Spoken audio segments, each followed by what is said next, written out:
NOx stands for nitric oxide, which is an air pollutant.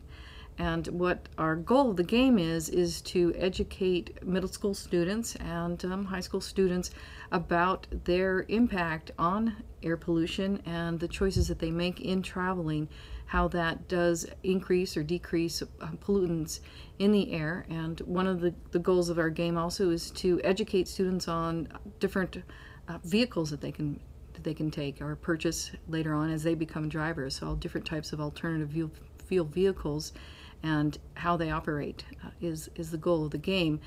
One of the important things, though, that we are doing with this game, we think it's extremely important, is to personalize it. And so we're having students take a GPS and track where they travel in a week's time. And with that information, then we'll upload that information into the game. So as they're playing it, it becomes very personal to them. This is where I traveled, this is what I did.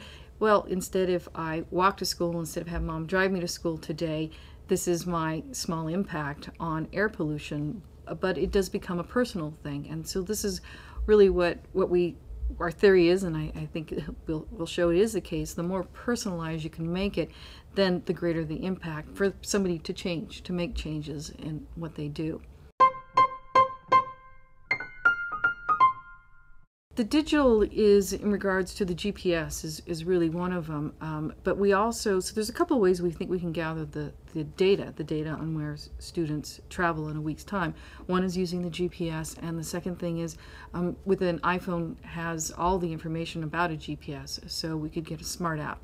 And either way that we can collect this data, so then having that data and then putting it into the computer game and being able to present to somebody that maps, this is where you traveled based on the data that they've been able to provide for us, and so they have an understanding of their travel impact. So that's where the digital part really comes into play, is presenting it through the computer game.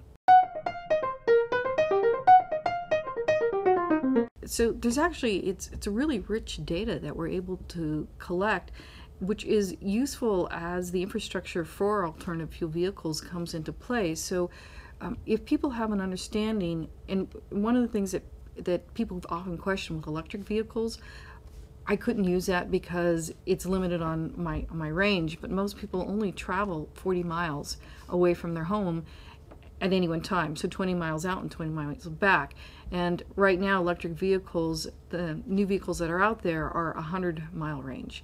But that makes them viable. So now if I can see that this is where I go and here's the infrastructure already in place, then they can make decisions.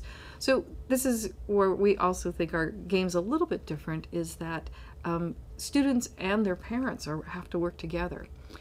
So if they're collecting data with the GPS, well, mom automatically gets involved because they're in the car together.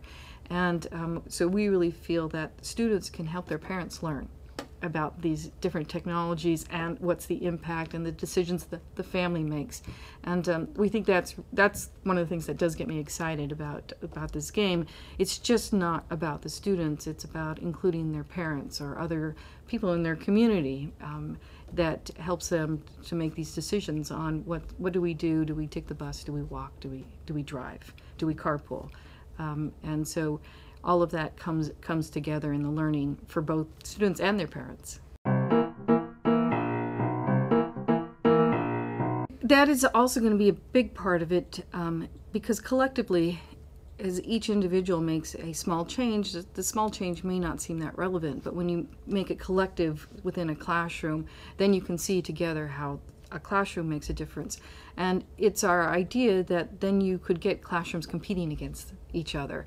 And actually beginning to track. I walked today instead of drove, and so now I get extra points, and so the points go. And so now we can have classrooms competing against each other.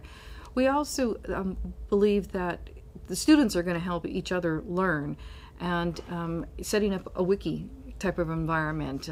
This is what I learned, are suggestions, and the students providing input. So that's another way that we can get the collaboration in.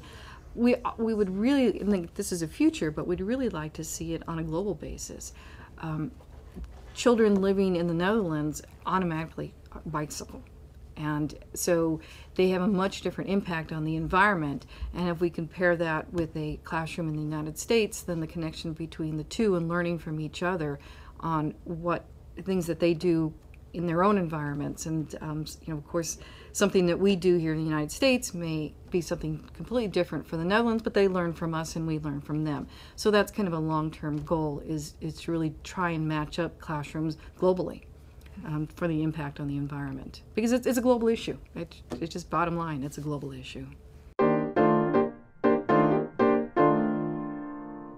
Our intent is not necessarily just to take it back to the classroom. And what our real intent is that what they are learning in the classroom, they're going to take out into the environment. So it's a little bit of a, maybe it's a flip, but I mean, that's STEM. That's what STEM wants to do anyway. The children today are the drivers of tomorrow.